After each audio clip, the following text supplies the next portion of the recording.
la tua tenacia, il tuo coraggio, il tuo valore. Through war hysteria, Italy is ready to march.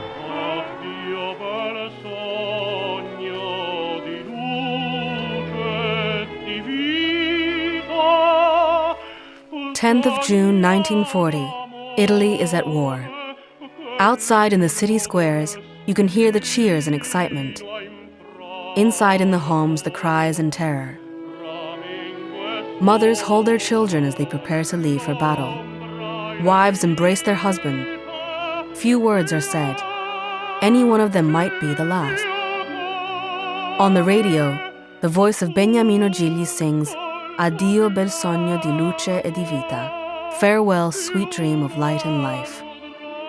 For the first time in his life, Salvatore doesn't know what to do.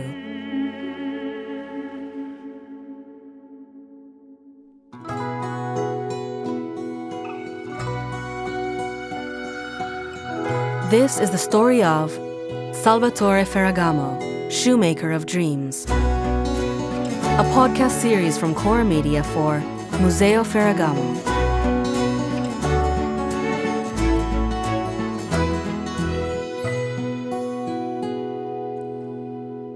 Episode 6, Love and War.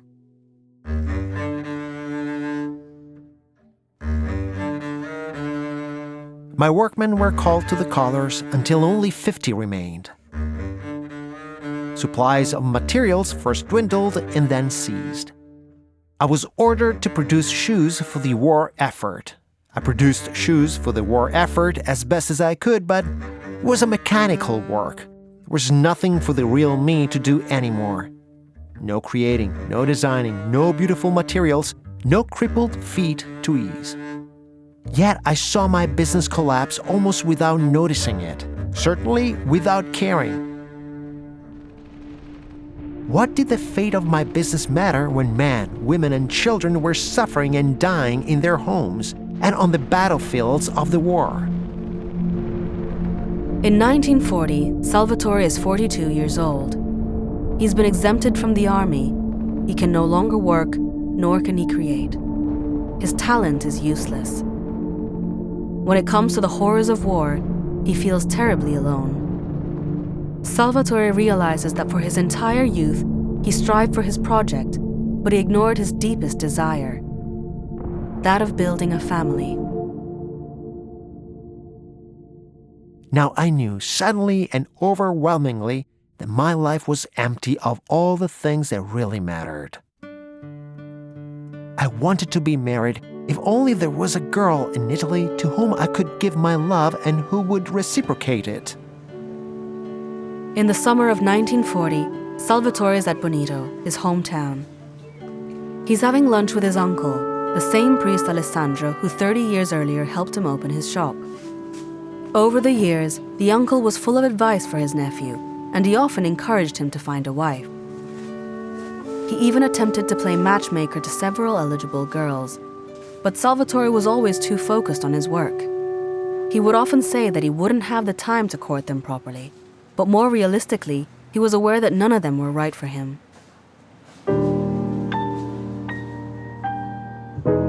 But now, Salvatore has no doubt. He wants to find a wife, and Uncle Alessandro must help him out. Destiny will provide instead. While he's at his uncle's house, a certain Mr. Miletti comes knocking, doctor and mayor of the town of Bonito. He would like to speak with Salvatore about distributing donations to the poor. The two decide to meet at the mayor's home that very evening. At 5 minutes to 8, my sister Rosina and I presented ourselves at Dr. Miletti's home, one of the largest and most prominent houses in the village. As we were walking slowly up the stairs, I heard quick footsteps behind us. A young, slim, dark girl overtook us and said to me, "Good evening, I am Wanda, Dr. Miletti's daughter. I'm happy to welcome you to our home and to know you. My father will be here in a few minutes, and in the meantime, perhaps you will come upstairs and wait for him?" She spoke rapidly, but almost before she had finished, I knew that here was the girl I was seeking. I turned to my sister and said in English, "I have found the wife I'm looking for. She's going to be my wife." Salvatore settles the donation issue immediately. But he'd still like to spend more time with Wanda, so he plays the part. He talks about this and that and starts asking lots of questions. But Mr. Mileti is growing tired of all the small talk, and Salvatore doesn't know what else to do. That's when he gets a brilliant idea, to talk about foot anatomy. The doctor starts listing each part and its function. Meanwhile, Salvatore kneels before Wanda and asks for permission to take off a slipper so he can show his theory of the perfect fit. Dr. Mileti said unplugged. He did not like the idea of a practical demonstration on the foot of his daughter, and Wanda, who had not expected to take her shoes off in public, had one toe peeping out of her stocking. She blushed with embarrassment. The color added so greatly to her loveliness that I nearly blurted out my love for her there and then. We can't bring up the picture of a man kneeling before a girl, a shoeless girl, of course, without thinking of Cinderella, and of the love story born from a magic slipper. Wanda tells the tale quite differently. In the introduction to Ta's Red Book, Wanda Mileti's biography, written by her granddaughter Ginevra Visconti, the writer Melanio Mazzucco tells it from Wanda's point of view, where it seems she was anxiously awaiting the famous compatriot. Wanda wants to meet him and make a good impression. She wants to seem knowledgeable about fashion. So her words on the steps aren't just an invitation to come upstairs and meet her father, as Salvatore believed, but a courtly joke as to say, "So you must be the famous Salvatore Ferragamo." He answers with the appropriate understatement, ignoring his own fame. She challenges him, praising him for his contribution to female elegance. However, she regrets this immediately because she's never seen his work. She doesn't know a thing about fashion, there are no clothes shops in Bonito, and now she risks being found out should she continue in this direction. She's in danger of revealing herself an emancipated girl, yes, but also a country one. Her father's arrival saves her, but the truth will come out all the same because her stocking has a hole in the toe. And then silence fell. There was nothing more to be said, and reluctantly, I departed. The house door had no sooner closed behind us than I was hurrying down the street to my uncle. I burst into the house and said, "Uncle Alessandro, I have great news for you. I have found my wife." He knew at once who I meant. He said, "Have you met the daughter of Dr. Mileti? You managed to win her, you will be the luckiest man on earth. But let me warn you, be careful of her father. If he senses anything of what you have in mind, he will be sure to think it's wrong and whisk her away." Salvatore faces his latest challenge, but this time it isn't about heels or soles. This is about Wanda's heart. The two start exchanging love letters with the help of a servant girl, and they meet fleetingly, far away from the prying eyes of their fellow townspeople. The love is mutual. Salvatore is overjoyed. However, when he returns to Bonito after a work trip, Wanda is gone. Dr. Mileti has grown suspicious and sent her away.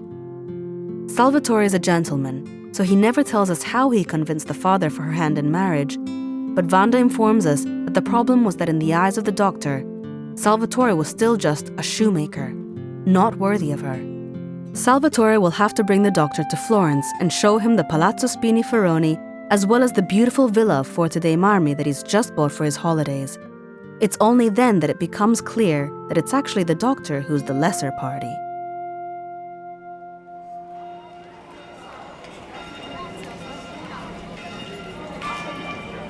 Within a few weeks of my return to Bonito on November the 9th, 1940, we were married at the Church of Santa Lucia in Naples by the Archbishop of Ariano, before a crowd of friends greater than I knew I possessed.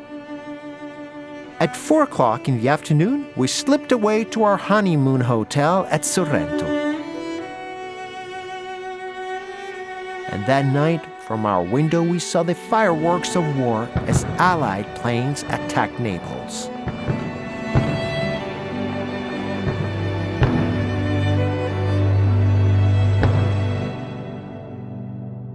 Salvatore films Wanda's arrival in Florence at Palagio with his video camera.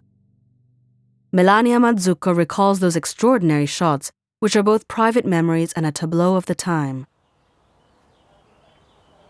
The short home videos shot at the park of Palagio in the year 1940 show Wanda, chubby and smiling, seemingly a common girl, yet also a queen in her fur, while she runs in the grass or walks up a staircase towards the villa. Salvatore's mother is with her. She appears old, humble, and ancient, an iconic and timeless farming woman, a face cobwebbed with wrinkles, a strong body and a simple and modest smile. Salvatore films them both. His devotion makes his hands tremble as he holds the camera.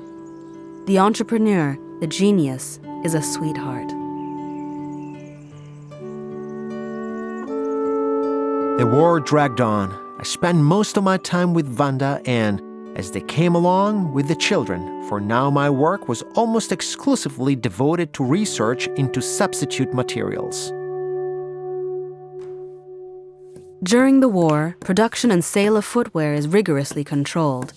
There is a strong limitation to the amount of leather that can be used for civilian purposes, and Salvatore focuses on experimenting, as Stefania Ricci tells us. In these years, Ferragamo's patents are mostly dedicated to soles, recovered from rubber or even from felt.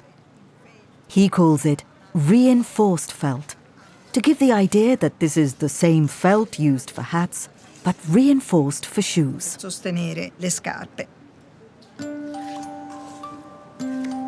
The war years are difficult for everyone, and Salvatore is aware of this, which is why he tries to keep a serene and familiar atmosphere in his laboratory. He will organize sudden lunches with his workers, as some of them have often recalled, in the underground of Palazzo Spini-Ferroni during the curfew. His life with Wanda, though, is an oasis of happiness that not even the war could take away from him. They have their first daughter, Fiamma, in 1941. Giovanna is born in 1943. Wanda takes care of the children in the home, directing an army of servants thanks to the lessons of her mother, who taught her everything about housekeeping because, as she would often say, si tu sa fa, sa pure comanda. If you know how to do it, then you can command it. The Ferragamo family isn't affected by rationing. The surrounding countryside allows them to have all the food they need. But on the 8th of September 1943, war comes even to the then protected nest of Palagio. Let's look into this with the help of Elvira Valeri. The fascist regime collapses for a coup d'etat organized with the help of the highest fascist command and the king. In the night between the 24th and 25th of July, 1943, Mussolini is arrested and Badoglio becomes the head of government. This is General Dwight D. Eisenhower, Commander-in-Chief of the Allied force. The Italian government has surrendered its armed forces unconditionally. As Allied Commander-in-Chief, I have granted a military armistice. The armistice was signed by my representative and the representative of Marshal Badoglio, and it becomes effective this instant. All Italians who now act to help eject the German aggressor from Italian soil will have the assistance and the support of the United Nations. L'Italia sprofonda nel caos. Italy falls into disarray. It's not clear what the army should do while King Vittorio Emanuele and the head of government Badoglio leave the capital to escape to Brindisi, where the British and American troops have landed. The Germans are advancing south of the peninsula, while Mussolini is freed and founds the Italian Social Republic up north on Lake Garda. Italy is split in two. The king and the kingdom of the south are supported by the Allied forces, while the center north, the Republic of Salò, is supported by German troops who control the territory. Truppe naziste che presidiano il territorio italiano. The Germans entered the city at 9 o'clock in the morning, and our villa was the first building they occupied. Shortly after noon, I received a phone call from Wanda to say that they had arrived and that she and the children had been ordered to leave. I hurried out to Fiesole. At the villa, I was interrogated by a German officer with a gun. His face was angry, and he roared in German, "You are an American. You're spying for the Americans." Salvatore manages to convince the officials that he isn't an American spy, and the soldiers leave the Palazzo, which then becomes a refugee shelter. But Salvatore continues to be persecuted and is arrested twice for espionage. Once matters would have gone hard with me but for the intervention of the German consul, for whose wife I had made shoes before the war. Her feet were bad when she came to me. I had cured them, as I had cured many bad feet of all nationality. In the night between the 3rd and 4th of August 1944, Salvatore and Wanda witnessed the terrible destruction of Florence's historical center and that of Palazzo Spini Ferroni. As Elvira Valeri tells us, La situazione si aggravò. The situation is worse following the Allied bombings and the Wehrmacht's decision to mine the bridges to slow down the British-American troops while crossing Florence and the Arno. In August 1944, the Germans order thousands of Florentines on the banks of the Arno to abandon their trades. Many of them escape to the countryside, while many others find safe haven in Palazzo Pitti, gutted of its artwork to give refuge to those that have nowhere else to go. Here, many will see their houses destroyed when, between the 3rd and the 4th of August 1944, the bombs fall and the bridges collapse in the sunny city. E I ponti cadono.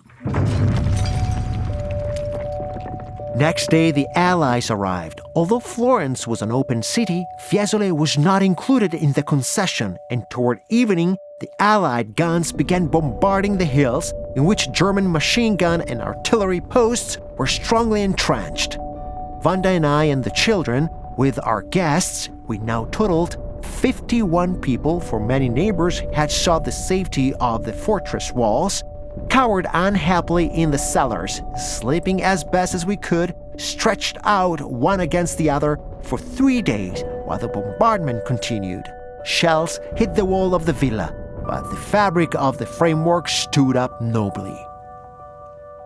During a brief truce, Salvatore and Wanda managed to escape from the Palazzo and reach the open city of Florence with their daughters in arms. But Salvatore isn't safe there either. In the summer of 1944, he's arrested and released by the National Liberation Committee under suspicion of collaborating with the fascist regime. Fascists had accused me of Allied sympathies because I sold shoes to Britain and France and the United States. Partisans accused me of collaboration with the enemy because I had made shoes for the Germans, and of fascist sympathies because I had made shoes for Mussolini and Claretta Petacci and Mussolini's wife, Donna Rachele.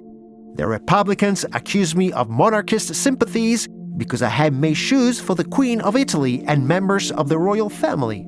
I defended myself successfully because I was innocent and because I was only a shoemaker who knew nothing of politics except that the actions of politicians had caused terrible harm to me and the world. It's the 20th of August 1945 when Salvatore is imprisoned once again by the American authorities. Once again, the charges won't stick, and after 18 days in prison, he's freed on the 6th of September, just in time to see the birth of his third child, Ferruccio. The war in Europe has ended. The hour for which the world has been 6 years waiting has come. Unconditionally and finally, our German enemy has surrendered.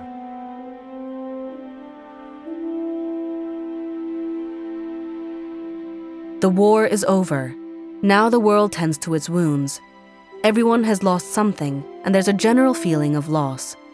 Salvatore can finally return to Palazzo Spini Ferroni and start again from the ruins of what was once a successful company. Many of his workers never returned from the front, or they're so injured that they can no longer work. Prime materials are rare, the lira has lost its value, and there are practically no roads or rail tracks left for the transportation. Yet, Salvatore feels it's time to start again, and he knows the only way how: to get back to work. But slowly, so slowly it seemed at the time, I began to restore order out of chaos, partly by luck, partly by opportunism, mostly by sheer hard work. But will hard work alone be enough to put Salvatore's company back on its feet?